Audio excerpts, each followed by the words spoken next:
if you, anyone is traveling, but you have a donor that wants to drop off a check, just let me know. I'm happy to, arrange a meeting somewhere or be on campus.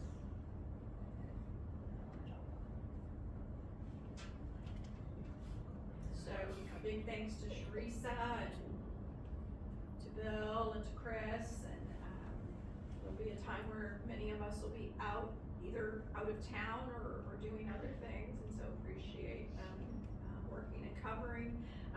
Joe Salazar isn't able to join us today. She's in her onboarding remotely, but I'm hoping that she can do some shadowing of that, because next year, of course, she'll be stepping into all of that as well. But a big thanks, Sharisa and Chris, for what you guys do every day, and certainly doing it over these last few days of the year. Thank you. Caitlin, Giving Day. Yes, so Giving Day is Tuesday, April 29th. That feels forever away, but I bet come January it will feel like next week.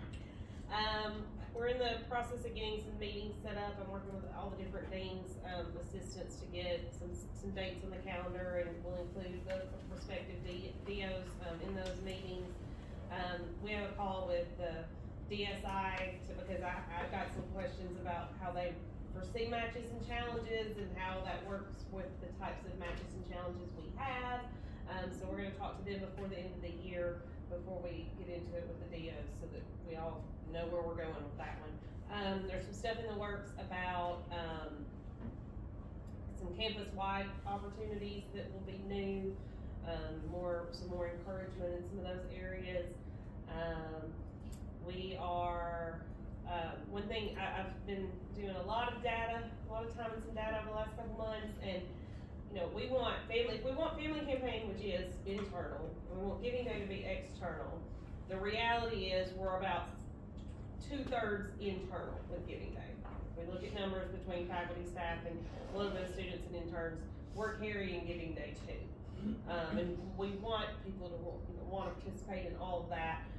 But we've got to, I would say this year, Trace and I were talking about this yesterday. I don't know if we want to maybe set some private goals that we don't want to publicize, but how we could get that number from, I think it's 31% external. I'd love to walk that toward 50. I don't know why, it's just that's what the I'll just say April 2026 will take care of it. Yeah, I mean, the changes that are coming, I agree, it's gonna be wonderful opportunities there. So what steps can we lay this year in preparation for that, walking our way that way? So, excited for that, but that's kind of what the focus. There's not going to be a student focus. I don't know like how much some of us have been in some meetings and about setting up a philanthropy type program that isn't graduation type credit, but is something that students can use to set themselves apart. They've achieved this, and we because we do have students that come to our events and that help with letters for appeals and speak to our donors, and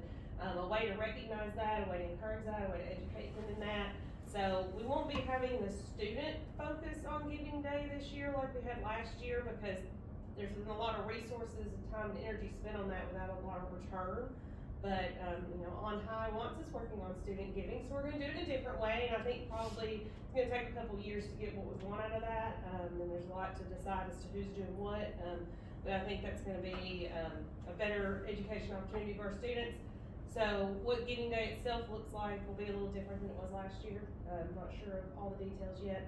Still trying to figure out our splash for Chancellor and his solar eclipse glass love. We got to figure out what, I knew that was the downside, is what are we going to follow that up with? So if anybody has some brilliant idea, feel free to share it. We're all about some collaboration on that.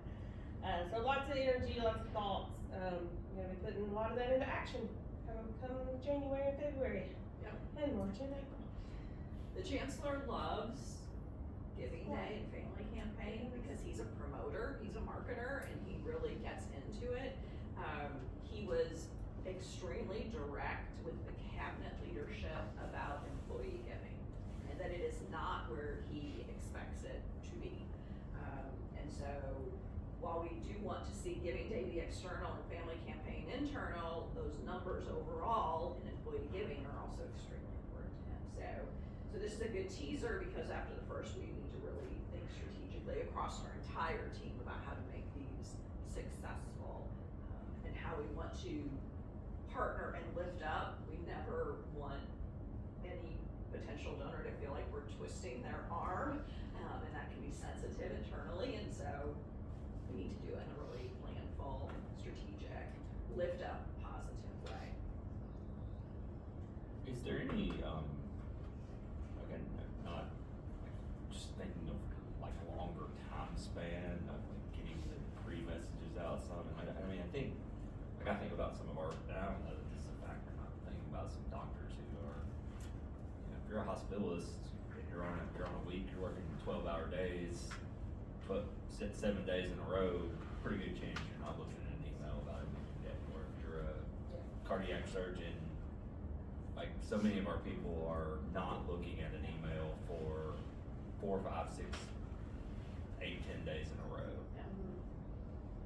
That's something that I think we are working on, and may have to, Bridget has offered to assist in any way she can, making sure that the teams in Knoxville understand that is a factor, that for our alumni base, that they are different in that way. Last year we were able to open it, we could start receiving April 1st, and that's definitely my plan again this year. And if there's pushback, we will work through that. And that, it's interesting because I have to say in the meeting this morning, I heard service mindset shared a number of times. That has not historically, I think, always been the mindset in the Central Foundation office, that they are of service. That is the intention going forward. So how things work for us to, I mean, we are only trying to do what we think is gonna work best for our donors and our constituents. It's not us personally, but I think historically that has happened at times. So yes, the shift in mindset is that the central office is of service to the campuses. It will take time. It's a concept. It will take time. I welcome just the intention. Acknowledge Yeah, it. yeah, It exactly. didn't come from any of us, Yeah. it came from central leadership. So it is shifting, it is changing, it will take time. Don't ever hesitate to let me know. There are lots and lots and lots of things that we have to work through that aren't quite where they need to be. But we will work on those intentionally, so. Super. Well, okay, with all of the business, now we're gonna turn and shift gears.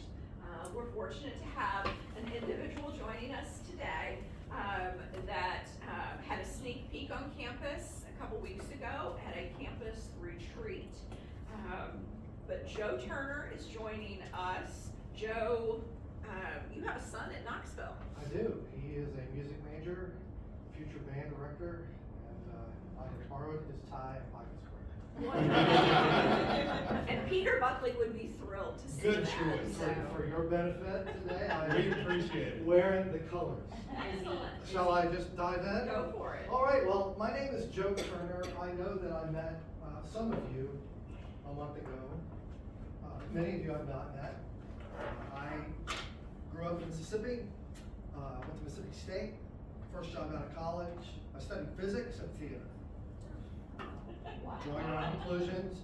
I was gonna be a high school physics teacher. Life took me into a different direction. I got a job as a change management consultant with what is now called Accenture.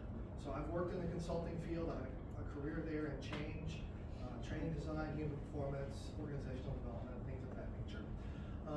But, you know, the performance bug is what it is. And I ended up on stage anyway. Magic came back into my life after being a childhood hobby. Came back to my life in my late 20s and slowly took over. By the time I was in my early 30s, I was full-time.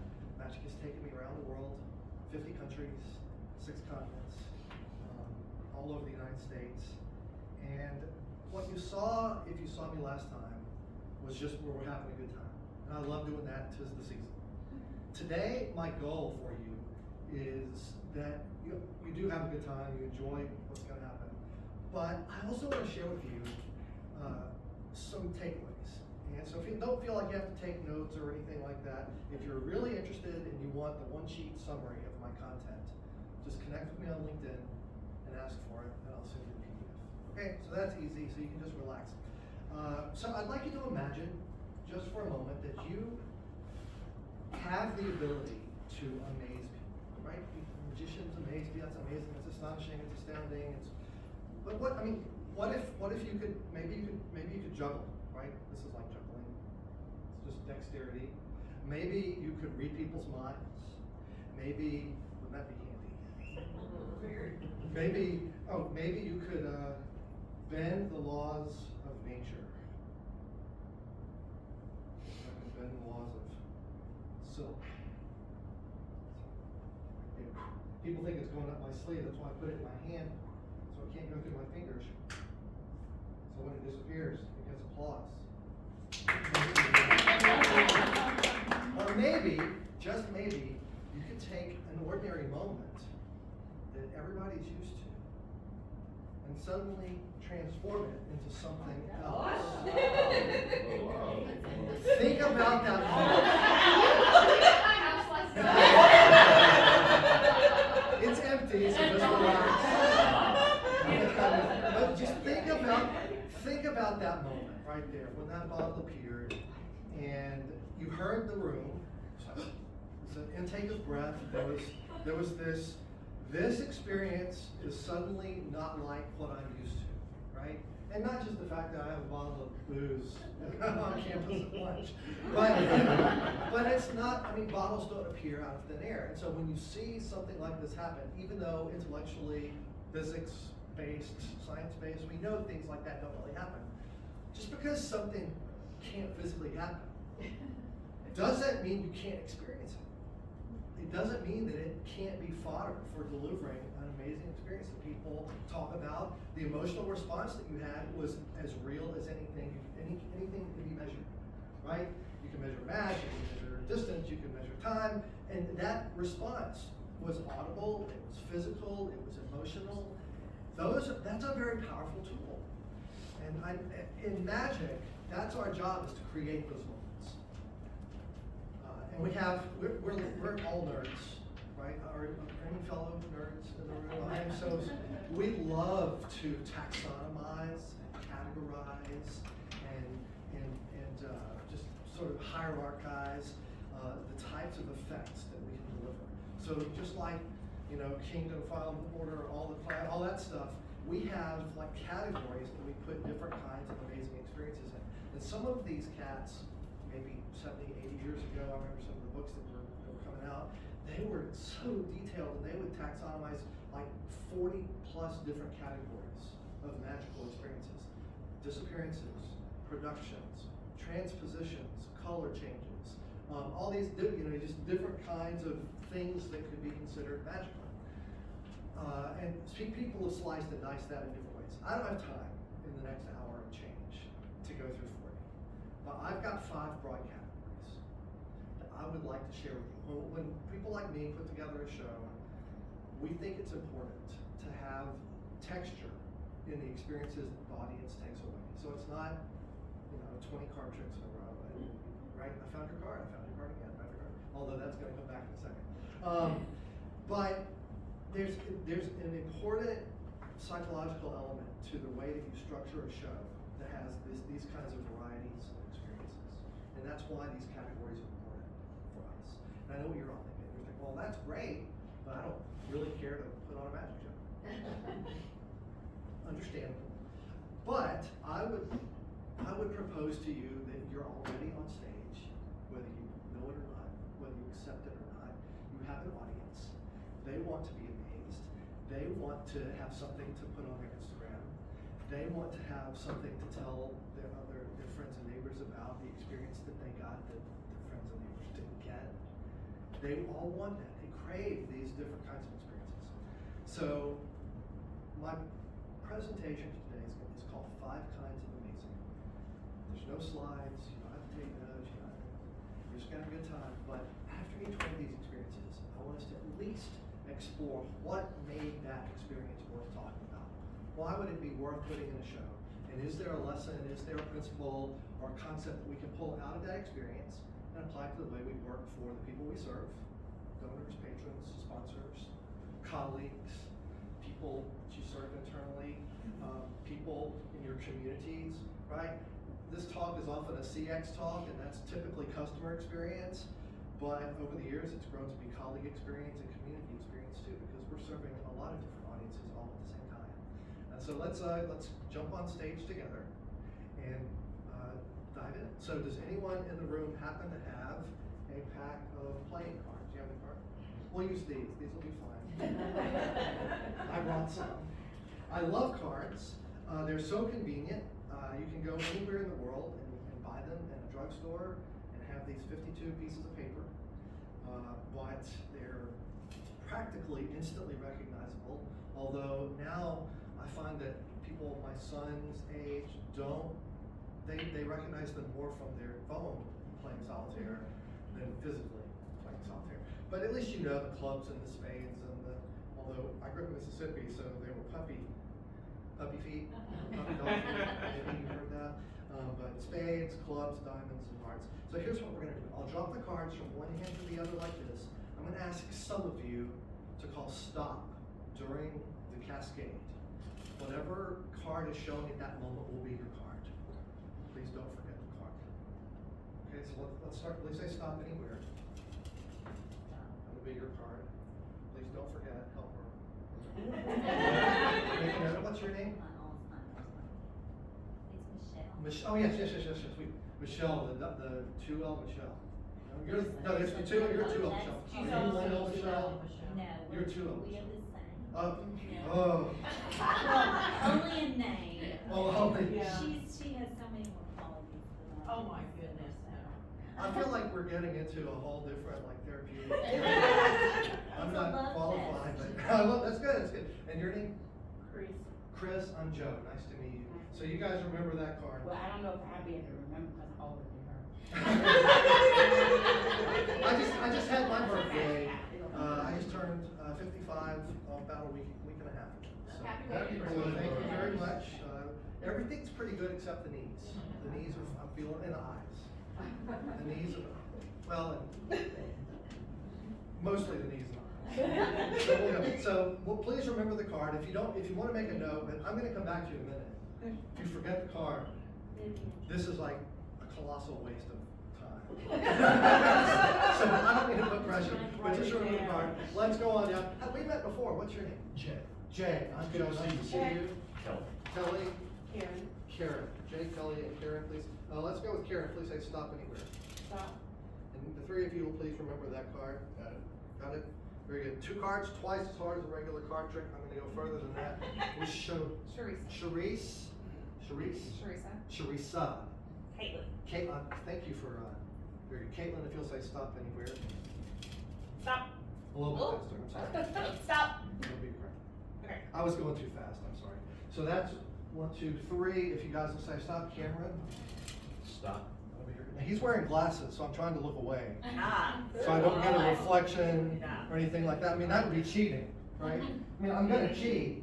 Not like that. I've got different ways. What's your name? Bill. Bill, I'm Joe. Nice to see you. Let's jump over here. Hey, I'm Amanda. Amanda, Tritovi. we met when you came in. We also met when you guys came in. Tritovi, you've been so helpful. Please say stop anywhere. That'll be your card. 3 of you will please note that. So that's 1, 2, 3, 4. And you are? Caitlin. Caitlin and Michelle with 2 L's. Kate? Caitlin with a C, Caitlin with a Are K. you We've got okay? some differences Okay. here. Say stop anywhere, Caitlin. Stop. That'll be your card. Remember that one. So that's 1, 2, 3, 4, 5. 1, 2, 3, 4, 5. Let's do a couple more. If you'll say stop anywhere. That'll be your card. Have that with her. Your name again? Bethany. Bethany. I remember you from lunch. Yes, sir. And Terry. Terry, nice to see you. If you'll please say stop anywhere. Stop. Your card. Sean. Sean, Joe, Joe. And please. Christina. Okay, thank you. Nice to see you. So did I get, how many is that? A lot. Is that 7? Did I do 7? Okay. I'm gonna find all 7 cards in amazing and magical ways, working this room into an emotional frenzy. That would be awesome. Some of you came dressed for the emotional frenzy. Challenging But I did not. Now here's the thing, a lot of people say those magicians, they put all the cards on top, so they know where they are, but nobody stopped at the top. You tried, but I accidentally went past the last 4, the last second thing, but nobody stopped at the very top, nobody stopped at the very, very bottom. Some people think, well, he stuck his fingers in, like 7 fingers to remember all the spots where it will stop, but out of my hands, out of my hands. So, I will start with, Chandra, do you remember the card? Watch carefully. All you do is cast a little shadow over that deck. Name your card out loud. The king is back. King of Spades. One card just turned face up, right in this deck. Yep, King of Spades. Yay!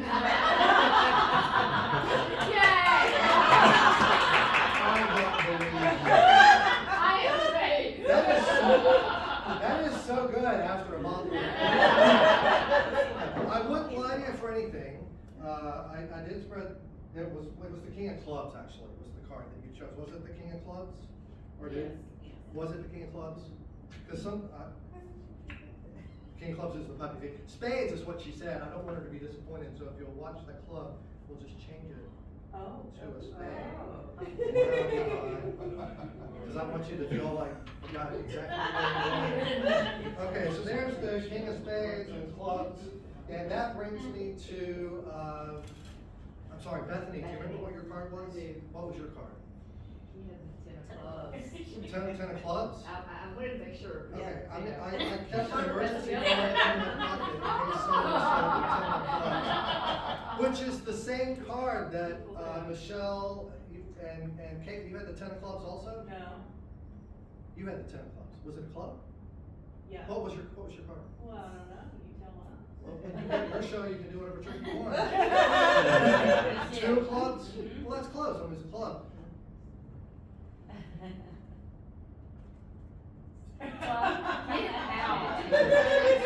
Which raises an interesting question, does it not? It raises the interesting question of how did the 10 get back in my pocket when you were watching me the whole time? That's the part I don't understand. We'll use the 10 and the 2 together to find Tritovia's card. You didn't have the 10 of clubs or the 2 of clubs, did you? I did. No? What was your card? Jack of diamonds. Jack of diamonds. Watch. We'll just flip one card out invisibly. Just go with me on this. Invisibly. Flies through the air like a helicopter. It's going to hover in space right about here like a drone. And with these tweezers, we'll just pull the card out of the air. At which point it becomes visible. That's a good trick by itself, but it's only worth your applause if it's the Jack. And that is 4 cards, and honestly, that's not an emotional frenzy.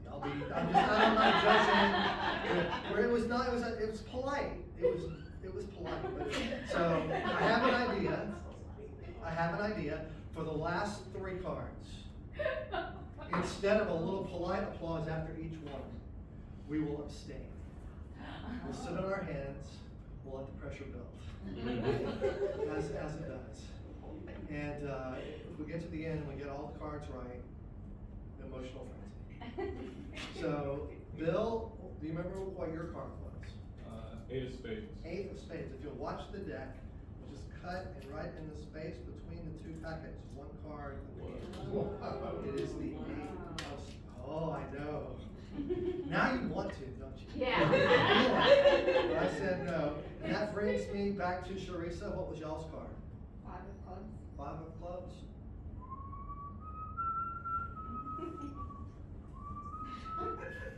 Six years of college. Oh. 5 of clubs. Now, do I have 2 cards still to go? Yep. I still have 2 cards to go. Okay. Well, let's try. What was you guys' card? 3 of hearts. 3 of hearts. 3 of hearts. Right up out of the fan. Don't tell me yours. You've been thinking of yours longer than anyone else. That means it's locked into your mind. I'd like you to visualize the card. Imagine it floating in the space between us. Picture it. Oh, I'm getting an image. It's coming through the mists of the mind. Are you buying any of this? It's a rectangular card. Yeah. I told you I was a management consultant. We start by observing the obvious, and that'll be $85,000. It is a red card. I see a diamond. It's a diamond. And I don't think it's a very high diamond. I think it's a fairly low diamond. So if you'll watch carefully, left hand, I'll cut without looking. And one card visibly leaps from the deck, flies through the air. I caught it. Did you see that? That's a good day right there. I mean, even if it's wrong, that's cool. What was your card? I'm not even gonna look. I'm not gonna look. 2 of diamonds. I'll show it to y'all, and I'll know if I got it right from the emotional frenzy. So we'll just see if you guys, if we got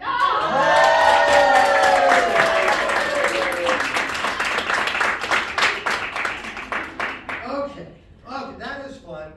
Let's unpack that experience just for a minute. It was a good time, and I got to meet a lot of you, or almost all of you. When I do that for a group, I always get similar kinds of comments afterwards. Number one, I wouldn't want to play cards with you. Number two, I would love to take you to Vegas because they want to play cards with me. And I always tell them that's a terrible idea. We will get our legs broken if we do that. They have people like me watching for people like me. So don't do that. But the reason they say that is when they experience this kind of routine, what they can tell immediately is that it is not the same level of performance that they're used to when, like, their Uncle Joe does a card trick at family reunion, right? Deal down 45 cards and divide by your birthday, and all that kind of stuff. And which we all probably learned card tricks like that, right? 3 piles and 7. You remember those card tricks you learned. But this is a different level of experience. There's a certain level of just wonder and virtuosity, if I can pat myself on the back a little bit, that comes with being able to deliver an experience like that. And just to boil it down to one single word, when you witness that kind of, and I'll just use the word talent, on display, you immediately feel more comfortable with what is about to happen, right? It's like when you go to your kid's Christmas party or Christmas play, and there's the kid that just comes right out, and they're ready to go, and and then there's, when I was 5, and I was like, just don't wet yourself. Just try to get through it. Just let's get through this dry. I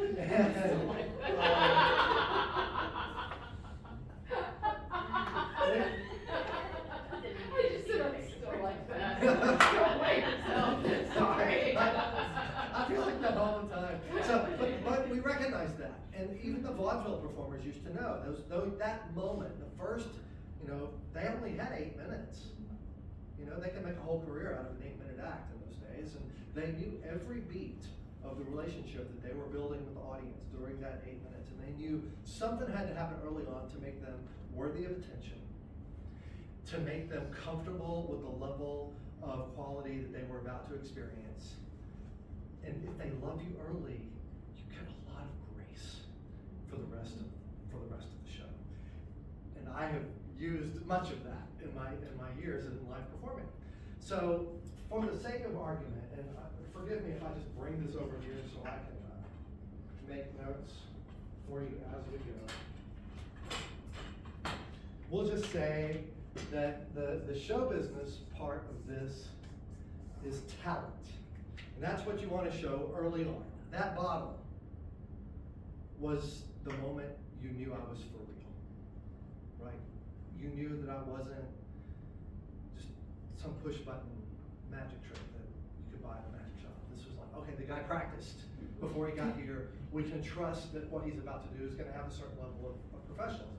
And so I earned your trust by an overt demonstration of skill or talent early on. Well, in the way that you're on your stage, the people that you're serving with, both, they want to have that experience early on in their relationship with your brand. And so the question is, what is the degree of expertise that is immediately experienced by interacting with you, your brand, the moment they come in? I don't know if they come in through emails, if they come in through phone calls, if they come in because just referrals, or they walk in the door and they're banging down your door to give you money. Whatever the case may be, you have certain channels through which you first engage with people who want to experience your process. What is their first experience and comfort level with your level of expertise.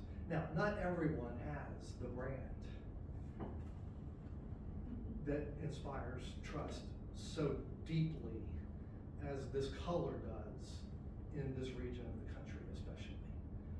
But even without that, I would argue, what's their first experience? What's the wow moment? And is it, there's lots of ways that you can deliver something useful and memorable to people in the first time that they engage with you. Even down to, the level of information that you share in your email signature or just in your normal day-to-day interactions, your voicemail message.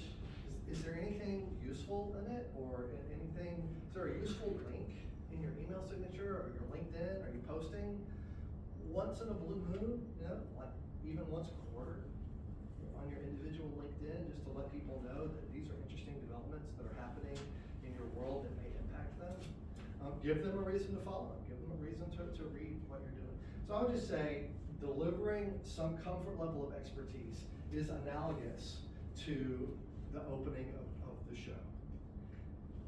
And then comes something else. So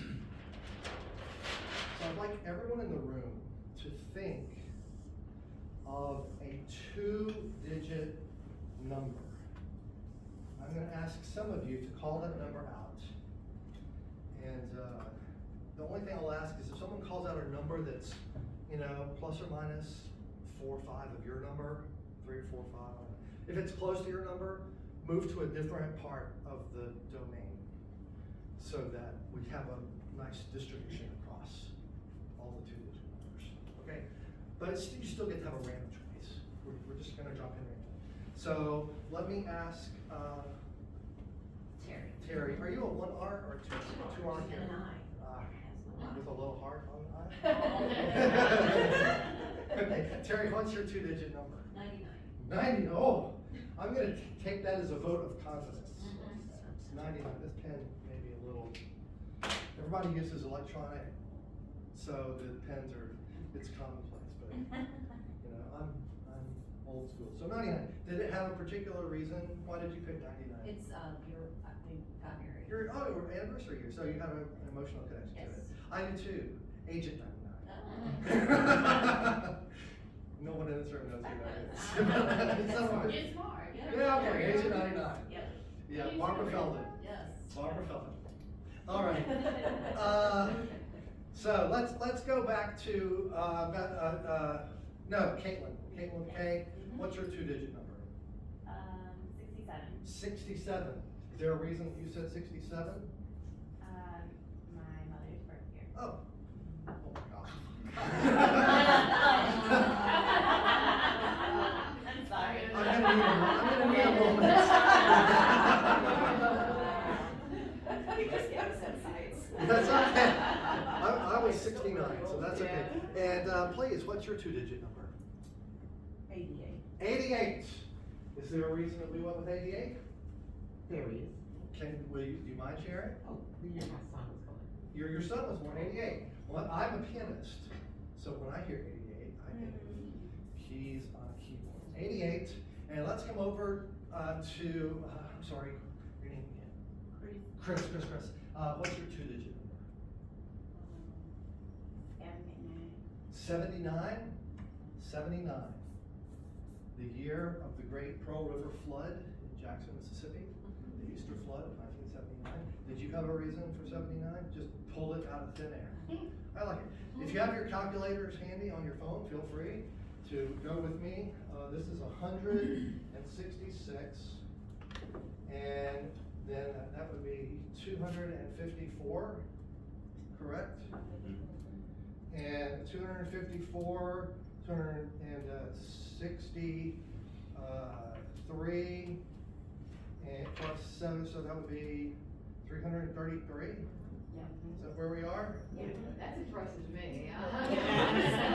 He needs to Mississippi calculate, State. 'cause I Yeah, we can add. I can't use it. We can't add by sevens, but we can add. So it's 333. So here, let's, who's got a watch handy? Or a timer on their phone or something like that? Who's Terry's You can do it? Sure. So you're gonna give me on your mark, get set, go, and then I get, let's say, 60 seconds to try to do something interesting. 60 seconds. Yeah. So, So on your mark, get set, go. go, okay,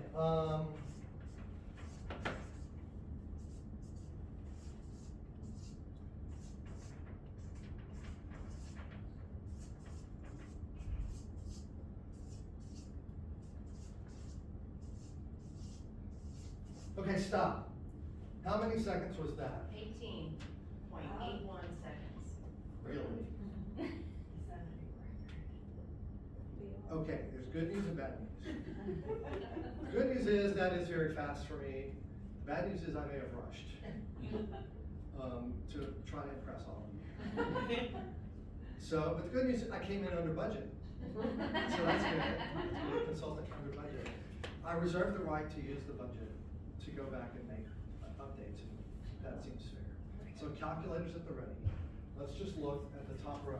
99 and 87 is 170, 186, 186, and 70, and 79. Is that 333? Yeah. First row is 333. Let's do the second row. 80 and 67, 147, 248, 250, 333. 333, 333. Third row, 68, 77, that's 130, 146, that's 15, that's 23, so 333. Yes? Third row Yes. adds. I was trying to impress you. And then the last row should add, so 86 and 102, 188, 333? Yeah. All right. All four rows add up to the random number you gave me in 18 seconds. That's pretty dang good. Go ahead, some of you have already started doing the columns. If you look at column 1, you'll see the column 1 adds to 333. Column 2 adds to 333, column 3, and column 4. All four rows, all four columns add to 333 in less than 19 seconds. Yeah, there's a pattern. But wait, there's more. Because if you look at le diagonal, that we already knew that adds, but if you look at the other one, that also adds to 333. In fact, the amount of change in my pocket is $3. That would have been good. That would've- Well, wait. I don't want you to be disappointed. So look at quadrant 1. Oh. 78, 69, 85, and 101, that's 333. Quadrant 2, quadrant 3, and quadrant 4. All four rows, all four columns, both diagonals, and also the center quadrant adds to 333. If you look at the opposite pairs on the sides, those two and those two add to 333. Those two and those two add to 333. Diagonally, those two and those two add to 333. Those two and those two add to 333. Pick a tic-tac-toe board anywhere on the thing and pick like so 3 by 3, if you take the corners, 99, 78, 88, 68, that'll add to 333. Or if you do 67, 85, 79, and 102. Or just to cap it all off, if you take the four corners of the whole darn thing, you'll see that it adds to 333. Not bad.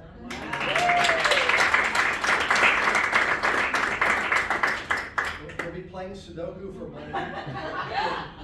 No, just kidding. So this is fun. And in other contexts, I have a lot to say about some other symbolism that I attach to this experience. But for right now, I want to point out that the reason this works has absolutely nothing to do with my dexterity or a hidden, like, even the skill isn't as detailed as it appears to be. This mostly works because math is a thing. And most of you have probably already glommed on to some patterns and things like that. And so the reason I share this with you is because as opposed to being an experience of a highly developed skill or expertise, this works because it's an unexpected result of a natural law. And so I'll call it science.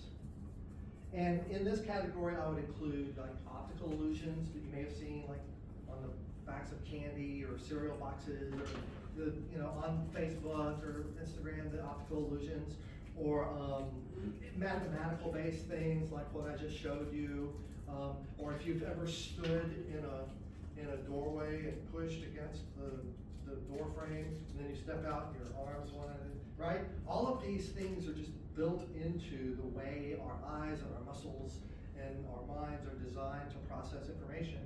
And so it's not really so much that I'm deceiving you with an overt talent, it's just I'm leveraging some things that are built into nature, okay?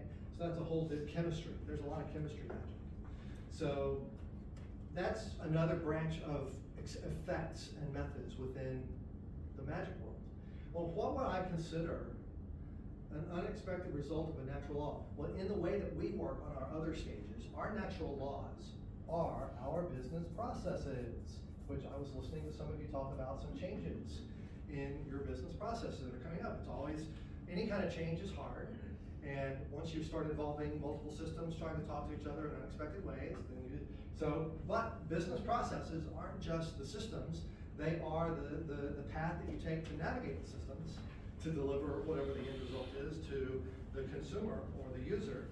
And so my question for you is, where is a hidden point in what's the most boring process of working with you? What is the most boring process? The most laborious, mind-numbingly agonizing part of working with you, or the task that your team provides, the service your team provides, that you can add something to. And I would also note, does not necessarily require financial investment. Example, I have a friend who speaks on customer experience. Her name is Tony, and she tells a story, which I have permission to share with you, that is about going to an Italian restaurant. And it's that kind of Italian restaurant where you go in and there's butcher paper on the table, and they come with a crayon and write their name upside down, and there's Sinatra singing in the background, and they pour the oil and the bread, and so you know, this is the process of having pasta at this restaurant is very familiar to all of us. And she was having this pasta when all of a sudden the guy came up for a part of the process we're all familiar with, which is, would you like parm on your pasta? Say when. Which is the most, we're familiar with that. In fact, it's almost, sometimes you don't notice that it's happening. It's like driving down the road that you're so familiar with and you forget if you passed your exit already, you have to realize where you are. It's that kind of process more. He changed that. This kid asked her the question, would you like cheese like snow in Paris or cheese like snow in Denver? That is a fantastic question. That is a beautiful question to ask someone. Certainly if you're going for a tip, which this guy's motivation was, he wants to be, but think about the experience that she had going through a very familiar run-of-the-mill experience. That was suddenly transformed. That process was transformed into a different experience for her, one that she wanted to tell other people about by that question. That process was changed. Those Easter eggs that are built into the way your system works. I mean, the 10,000th customer is, you know, the kind of the convenience store lights go off kind of a thing. But there's something to that. People want to, especially if they don't see it coming, like snow in Paris and snow in Denver. So what is it about your world that, she has another one she told me, her voicemail. Does everybody have their voicemail? And it's like, hi, this is Joe. I'm in the office but away from my desk. Please leave a message and I'll return your call by close of business, or I'll do my cleanup. You know all the lines. We've all got, like, we've pulled one from column A, one from column B, and we've made our voicemail message. Her voicemail message, I swear, is, hi, this is Tony. Imagine we're having a great conversation. You go first. Beep. What a great message, right? And if you heard that, it would motivate me to call her back and bring someone over to listen to that message. Okay? So, how quickly can you deliver an amazing comfort level with your depth of expertise? How can you make the most laborious and unpleasant process happier. It doesn't even have to, I'm going through a process with my home warranty company right now. I don't even have to say any more than that. But if someone would just make me laugh on the phone, it would go a long way. All right, so talent science. Okay, this is the unexpected result. It's 11:40 already. Okay, we're probably going to go to about 12:20, 12:15, 12:20. So you will have a break, bio break before you go to your next segment. All right. The next one, if this is an unexpected result of a natural law, then I would say that the next one we'll call mystery. This is things that they appear to break the natural law. Bottles appearing out of thin air, or elephants, or girls in a sequin outfit, or whatever it is, right? Cars floating in space. Yes. If I know, I know. But the point is, things don't float, things don't disappear, statues of liberty don't vanish into the night. But we can experience it through some mysterious process. But the experience that we have is the apparent contradiction of a natural law. Okay?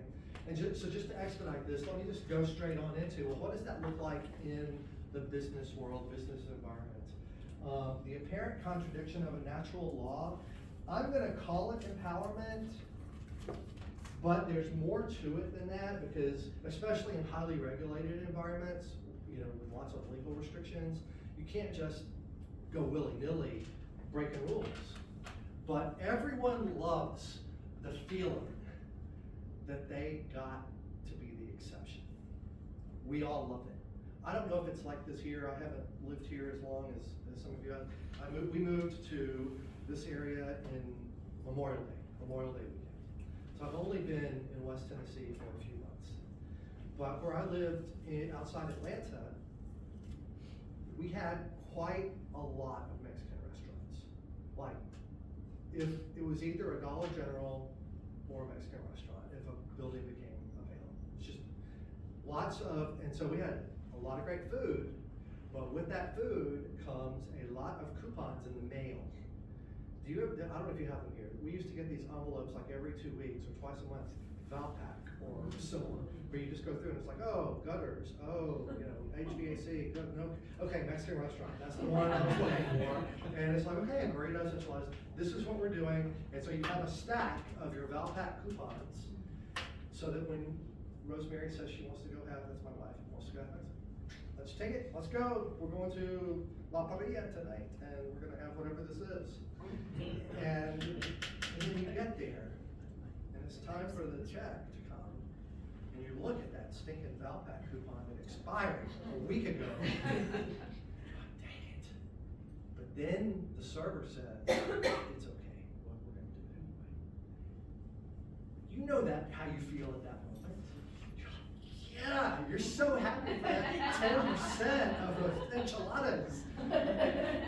But it's like, you know, it's the free first class upgrade of restaurant dining. You know, if you've been on it, I don't get upgraded a lot. I'm not like one of the high revenue Delta people, but living in Atlanta, I follow a lot of Delta. And so, this is a great story. And this is going to be a takeaway, because this feeds back into when snafus happen up here.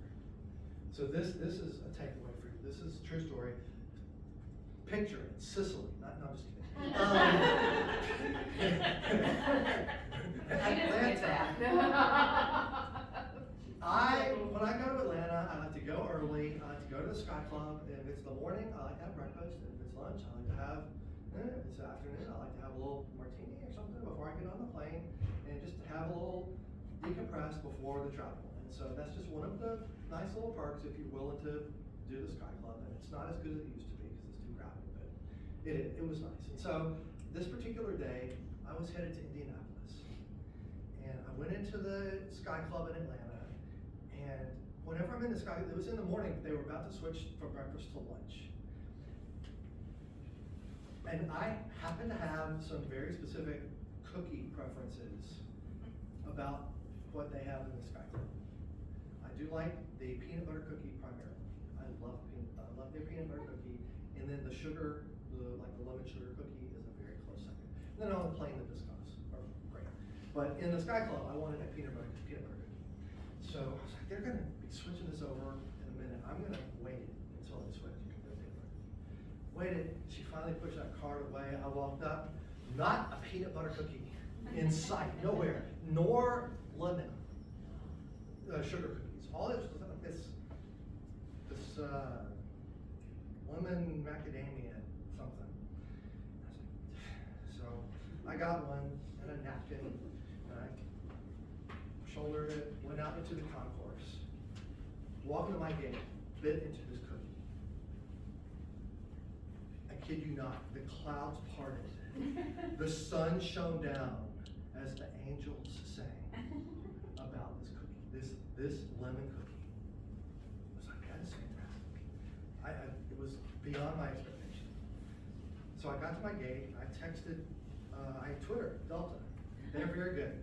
I was like, at Delta, the new lemon cookies in the Sky Club in Atlanta, superb. Wish I'd brought an extra one. And they were like, oh, we're so glad you like them. And I said, I wish I'd had an extra one on the plane. They wrote back, well, on the plane you can get the biscottes. And I said, the biscottes are very good.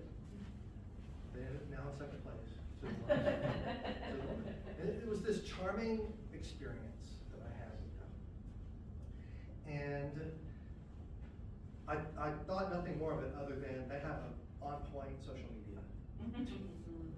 to be willing to have someone ready to respond to that. Because I'm not, like I said, I've made platinum a couple of times. I've never made diamond. Usually make gold, maybe silver. I'm a regular guy, not a all the time guy. Not a high revenue guy for Delta by any stretch. I got to the conference, checked in, their opening session was that night at like 7 o'clock. So I'm sitting in the auditorium, the ballroom, Indianapolis number, Indiana, sorry. Walk out in the hallway. I'm not that guy. I waited till I was out in the hallway to actually say hello. I hate that when people talk. And so I said, hi, this is Joe. And she said, hi, this is Krista. She gave me her name. And I'm the manager of the Sky Club at the Indianapolis airport. And I'm standing in your lobby with a delivery. Oh my goodness. And you're already there, so I went down there. I kid you not, a platter, 3 dozen Oh my gosh. of these lemon macadamia cookies wrapped in saran wrap with a little card. Dear Mr. Turner, thank you for your business, blah, blah, blah, blah. I was like, I've seen this happen to other people. And she said, we saw your exchange and we saw when you checked into your hotel because of your Instagram, because I checked in. I was part of an industry conference and I was speaking, so I checked in with their logo in the back, looking forward to, you know how you do. And so they knew where I was. So I said, this is fantastic. Would you like a cookie? Have you had the lemon cookies yet? And she said, no, we don't have them in Indianapolis. We had them flown up. Oh my gosh. Okay, this reaction you're having, the reaction you're having is money. That reaction that you just had is what everyone wants to have. Everyone wants to. And so let's just analyze the experience that she went outside the normal rules just for a minute. It didn't cost them squat, really. Those cookies cost them a fraction of a penny a piece. Practically nothing. 3 dozen cookies to Delta is nothing. They got it. The little tray it was on, plastic, one of the 4 little feet was kind of cracked and broken. It was on the way out. That was not their best tray. The person who had the most involvement in it, okay, a flight attendant had to be willing to, who was coming to Indianapolis, had to be willing to pick it up and deliver it as she walked by both of the Sky Clubs, or he, right? Walked by the Sky Clubs. I don't know who it was. And then the person who had the most investment in it was Miss Kalila, the manager at the time, who, I don't know if it was out of her way, if it was on her way home, if it was whatever. I said, why did you do this? I mean, it's amazing, I love it, but why did you do this? She said, we just thought it would be fun. So I promoted the crap out of Delta. I told that story at the conference. I've told it to every audience I've ever spoken to since. Maybe a month after that, in Hateful, Georgia, where Delta, where the tech stuff is, someone cut a cable and knocked their reservations, their global reservations were knocked offline. You may remember, there was news about this. Yes, so you remember this. This is, 6 or 7 years ago, 8 years ago. So, in fact, they did a good job because they took out a billboard in Atlanta with a live timer, a live clock that said expected service restoration in, and it was like the hours to count down. So Delta, they did all they could do. No one could do more. But people were so gripey about it, and I don't blame them because it's a huge thing. But because of those cookies, I was like, I felt obligated to defend them. I was like, yes, but I mean, these people, they're really dedicated to what they're doing, and look at the thing, and they're trying to make this right, and this, obviously nobody's gonna do something like that on purpose. It's not like they were trying to screw up your trip. I became a voice to defend these people that, just because of those stupid cookies, that were wonderful. And I just think about that. I think about the fact of how many people that I know who saw me talking about it, and the blog I wrote about it, guy lives in Vancouver, magician. You've probably seen him on TV. He is like, always flies Air Canada, hates it. He's like so fed up with Air Canada, they always screw up. He's like, I don't care if it's more expensive, my next flight I'm flying Delta. Right? Had some people in Europe say the same thing. I've never seen customer service like that. Delta lost my bag one time, and it really looks like they've got things on track. Right? It only takes one person in watching Twitter, X, or whatever, to decide, we're gonna make this fun for this one guy.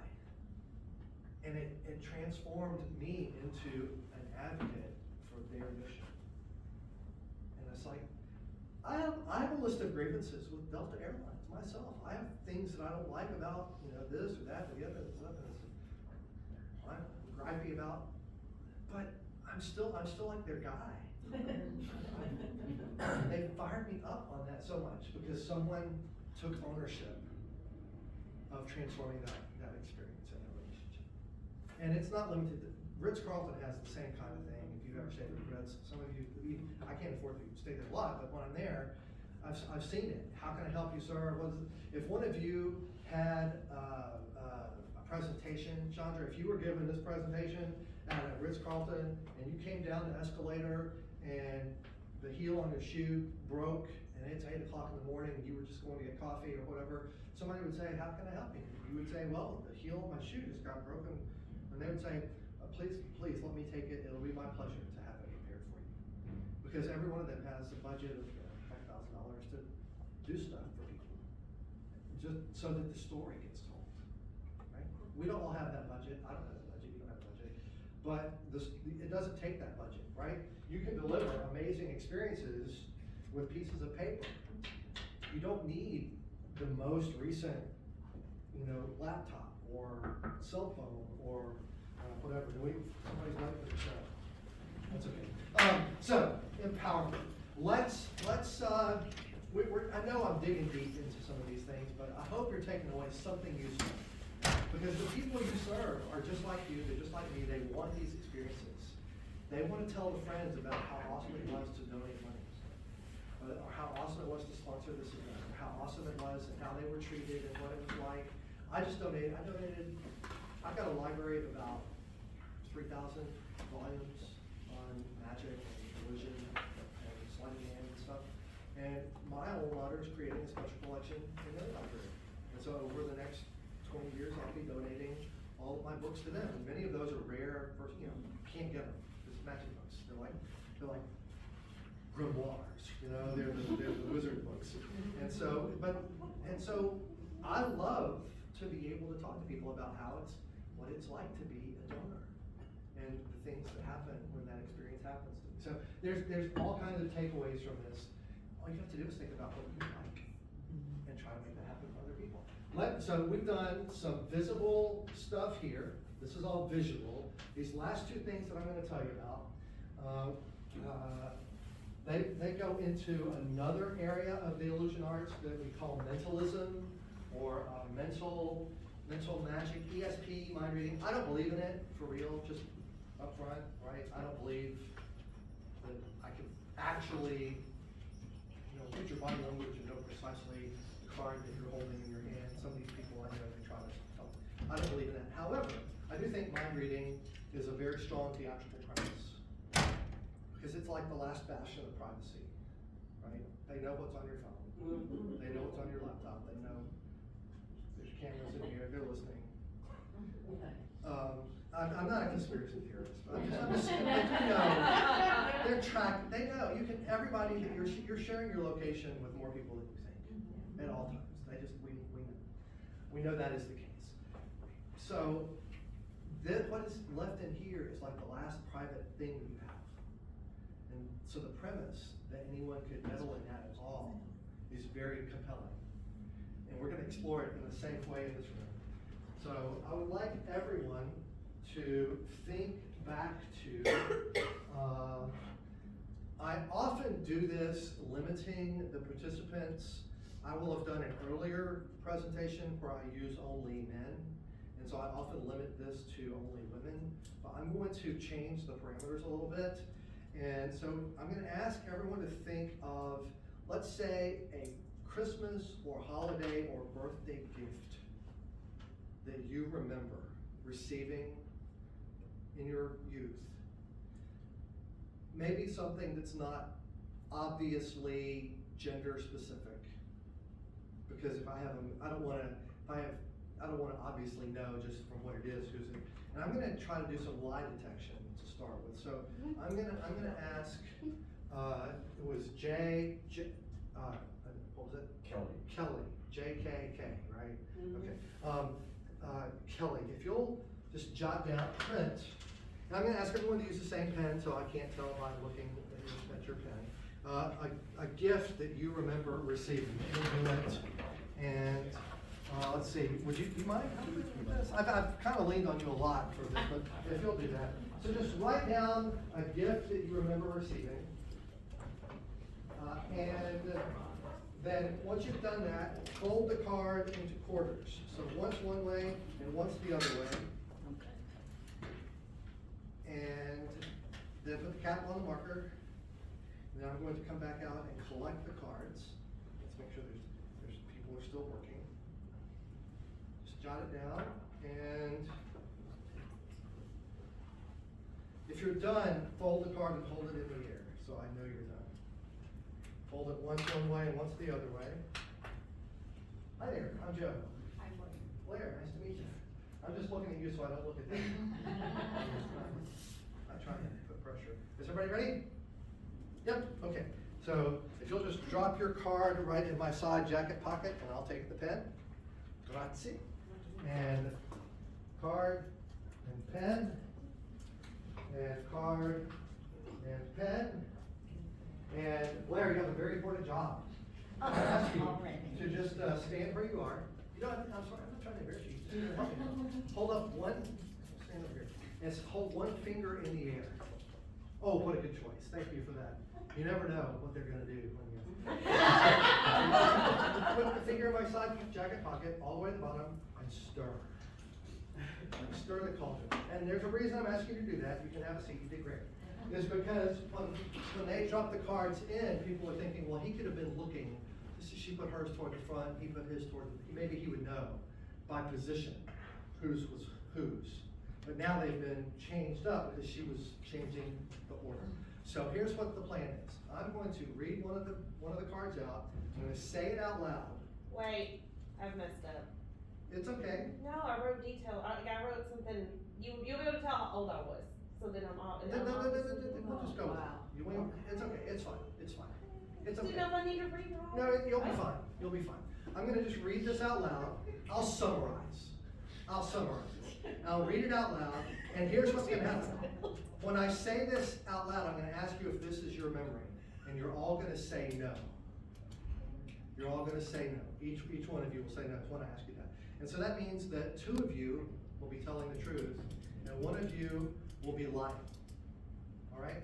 And I'll try to determine who the liar is. So do you understand the rules? Okay, so no matter how I ask it, you're gonna say no. Do you understand? No. Very good. So here is the first memory. The first memory is metal skates. So I'm gonna ask each of you individually if you chose metal skates, and you're going to say no. Kelly, skates? No. Caitlin, skates? No. And Tratobia, skates? No. Kelly, skates? No. Caitlin, skates? No. Caitlin, skates? Caitlin, are you sure you didn't choose skates? Yeah. You know how I can tell that you're telling the truth? Because Tratobia was lying. This was Tratobia's idea to you. Very good. Let's take the next one. And let me ask you if you'll open that up, and knowing that it's now 50-50. Knowing that it's now 50-50. Please summarize what you see, and then fold it back up, and just give me like 1 word that summarizes what this is, so that we try to dodge any issues, okay? So have you got a 1-word summary of that memory? Yes. You do? Okay. So I'm gonna ask, I'm not even gonna look at it. People are thinking, well, he can tell by looking, right? So now I can't tell whose is whose. I'm gonna try to go. So just give me a 1-word, sort of generic summary of the memory. Book. So I'm gonna ask each of them if this is a book, if their memory is a book, and they're both gonna say no. Kelly, book? No. Caitlin, book? No. Kelly, book? No. Caitlin, book? Okay, here's the thing. I don't know if you guys can see it. One of these people was overselling. Yeah. So I'm gonna say that this was Caitlin's. I didn't have to look at it. I could just. Well, you can look at it in all that detail, and I feel That like was I'm very sharing good. on my That's little. okay, that's okay. So I know the last one is yours. So here's what we do. If you'll just reach back in my coat pocket and grab hold it up against your body. We just won't even open this one. If you will, just think about this memory that you were having. And I'm gonna try to get a sense of what it is that you have chosen. And this is not an action figure, which is kind of what I was hoping for. So let's see. Let's take this.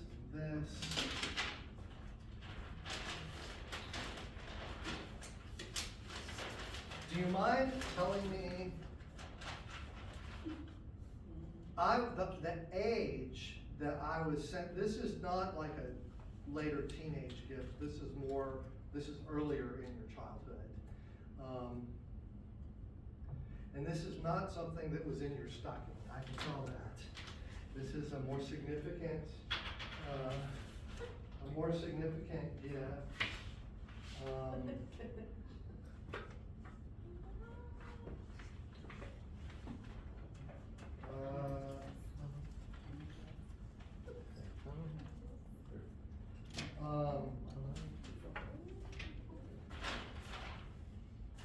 That's what I've gone for.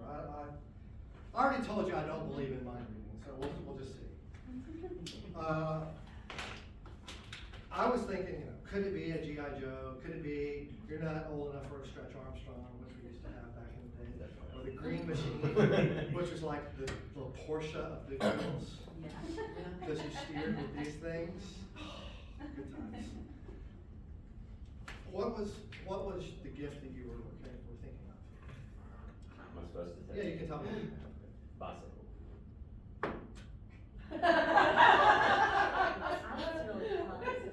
Is that what you said? Maybe you are. Awesome. All right. So this kind kind of magic is what we call mentalism. It is this experience of EST, and it's a very intimate experience. And so let me put it up here. We can call these last two are going to combine. We can call it clairvoyance, but that's a little more specific. There's clairvoyance. There's thought sharing. This telepathy. This idea that two minds could share a single thought. Very interesting premise. Historically entertaining. Lots of people on America's Got Talent do these kinds of things. You've seen these. Usually a male-female couple, like a husband-wife couple, will do an act like this. But the reason this is so powerful is because, as I was talking about before, the idea of delving into what should be private information is very powerful. It feels very intimate. It's very immediate. It's very intimate. I have some other demonstrations that I do for it, where I can almost tell you the letter that you're thinking of as you're spelling the word in your mind. I can say, think of one of the letters in your word, and I can tell you which letter you're thinking of, just a random word. So those kinds of experiences are intimate and immediate. And that is why mentalism and let's thought sharing or clairvoyance or telepathy, those mentalism pieces are so important. Well, we can't really do that, sadly, as we said before, we can't really do that with the people we work with. I mean, we can have educated guesses, but we can't go into detail and know exactly it's a bicycle. But even though we can't have that level of detail in information sharing, what we can approach is the immediacy. And that is where response time comes into play. In our communication, I love the word communication because who cares about when you're writing it? It's just it's like writing minimum. But what I would just say is the way we can deliver an amazing experience to people in the way that is to increase the response time or decrease the response time, make it faster in the way that we respond to them. There was a time, even since I've been performing magic, that you could wait a couple of days. Oh, email got lost or whatever. It's just throw it. It was in spam.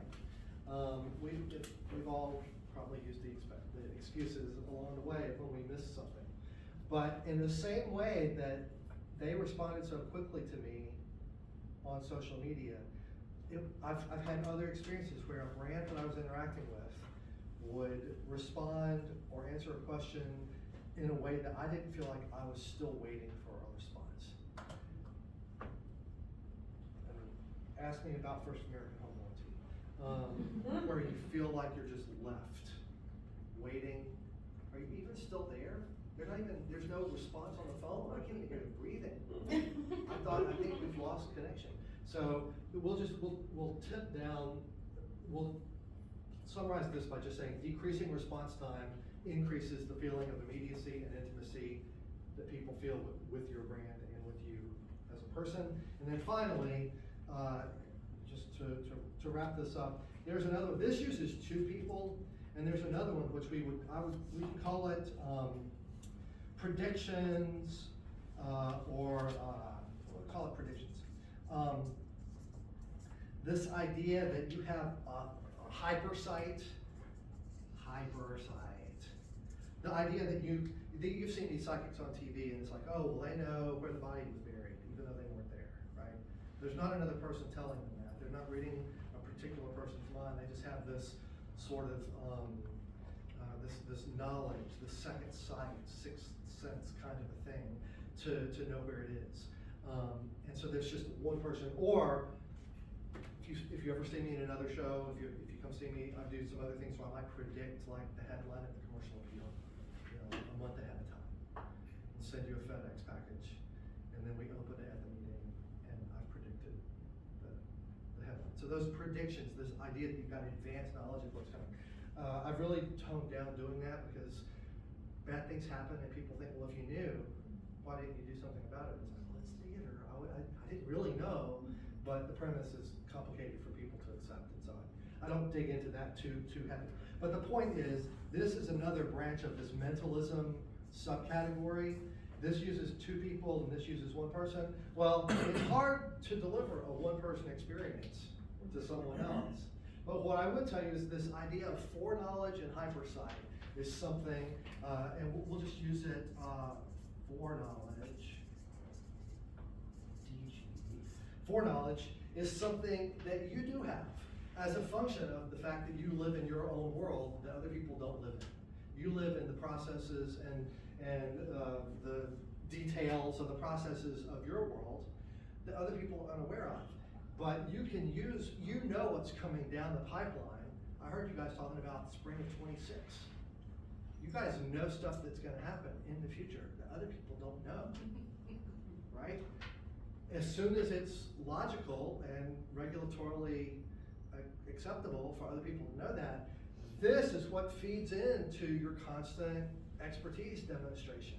This isn't really a process, but this can feed into the information that you share to give people comfort with you. So I would just say, make sure as you're exploring and having your meetings that you plan out, well, I know what's coming. When is it appropriate for this to feed into the things that I'm sharing in a way that gives people the comfort that I really am an expert in what's happening here. And it's not just because of the title on my business card or on the door of my office, but they have tangible experiences with you. And that's what this whole presentation has been about. Just to wrap up, is an experience that one human being has with another. An experience that the person, for whatever reason or circumstance, has been placed on a stage under a spotlight to deliver a service or an experience to an audience. Every audience member in there, you now have an authority to deliver experiences to them, but you also have an expectation to deliver experiences to them. And these are 5 kinds of experiences that you can use, 5 concepts that you can use to make the experience you deliver more engaging, more exciting, more amazing, more intimate, more immediate, more exceptional. All of these things, these are, and so it's not a process. I'm not saying go through your process and every day it's like, okay, well I have to do this and this and this and this and this. It's not a flow chart. This is a spice rack. Spin it, pick the one that feels right for that moment. You use your expertise and your human, just the compassion that you have for human beings who are going through this process that you're going through together at all times, and pick the one that gives them something to talk about, because they crave it, and people respond to that the same way that you did with the bottle and the cookies and the mind reading and the this. You guys respond. You prove the veracity of these concepts. And so I'm just going to challenge you to let them flow off of my stage and onto yours. Because you will benefit, and so will the people that you serve and the people that you work with. That will do it for me. Are there any questions, comments, rude insinuations? Is everything still zipped and tucked when I started? So curiosity question. Curiosity question. Is your son in the Pride this afternoon? He is. What does he play? He plays saxophone. He is a sax major. He is a music major. Interesting note, if you have heard the Pride play Rocky Top in the last 3 years, that's his arrangement. He rearranged Rocky Top on the field, and many of the stand tunes that you hear, he's been arranging music for them since he was a freshman. Awesome. So a lot of what you hear on TV is my son's. I'm in Knoxville, so I experience it live. Well, and then we were just there on my birthday against UTEP. Okay. So did he go to England when they went to England Yes, in we March? went with him. We went over there and did that. I lectured at the Magic Circle in London. He came with me, and I did a lecture for magicians on tricks that I've invented. And it was my second time to lecture for them. And then we went up. He did all the Pride stuff, and then he did a summer abroad in Italy that summer. And my wife and I went up to Edinburgh for a few days. Well, one of the departments that we support, audiology and speech pathology, tests all of the musicians' hearing when they start at school, and they test it every year because of hearing loss with musicians. Well, yeah, he loves it. He has definitely found his his passion. He's been musical since he could sit in a high chair. And I can remember Law and Order would come on TV in the kitchen, and he would, he would just, and he was just listening to this, whatever, like certain music, it was just built in somehow. Awesome. So, I will tell you, I can't give a lot of detail, but I will say that there could be some magic at halftime on the field with the Pride next season. I'll be there. Season tickets. That is likely. We were gonna do it this year. I've already got equipment in storage on campus for a halftime show for them. Wonderful. And, there is a high degree of likelihood it will happen next fall. Great. We were gonna do it November the 2nd this year, but we pushed it till next season. Well, that was dark mode night. It Yeah, was. that would have been cool. Well, it's gonna be a night game. Yeah. It's gonna be a night So game. cool. So we just have to figure out when it works on the schedule for everybody. Great. But I'll that's look forward really to fun. it. So, shh, shh, shh. I'll be like, I know him. That doesn't leave the room. But, and don't tell anybody you know me until after the show's over. So that if it goes bad, you don't have to, if something goes wrong, you don't have to. I don't have to deal with acknowledge the it. fallout. That's fine. You don't have the foreknowledge. Yeah, you don't have, yeah, ignore that for Nor sure. the So, expertise. but that is, thank you for asking, I will tell him, he was, he was asking me, he's always giving me the, so I told him I was speaking, I said, do you happen to have an orange tie that I could borrow, and so he loaned me his, attire, so that I could present appropriately for his. All right, other questions? It's 12:15, as promised. You have time to take care of your business, and then I think you have lunch. We do. And Here. I'm gonna strike my set and be on my way. Thank you all so much for Thank you. having me.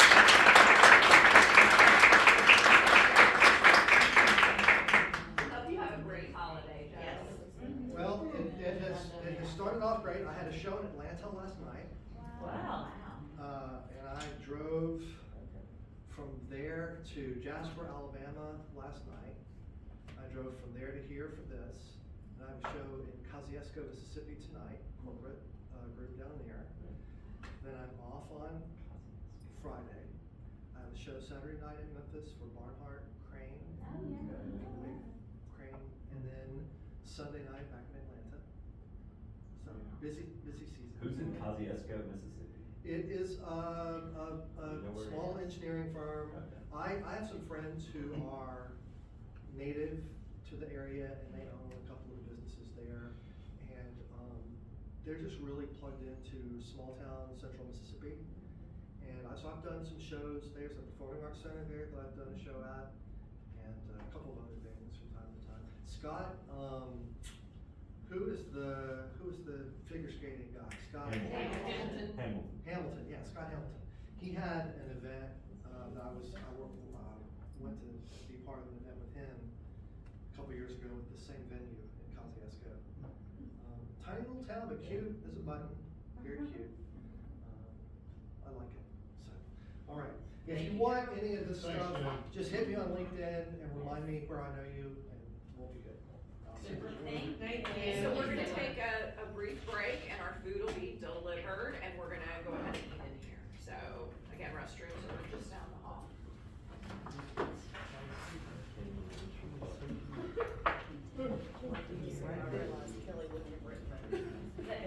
For multiple reasons. In the zone. Oh, it was 18. No, it was that I got Jane Eyre when I was 9 off Christmas and Easter. I missed the digital part and I wrote Christmas 99, age 9. And I was like, well, that won't really work. And well, it's because, well, no, that's how I remember it because I asked for Wuthering Heights and my mom thought it would be too adult. So she got me Jane Eyre. And I'm like, what 9-year-olds? Like, Jane Eyre?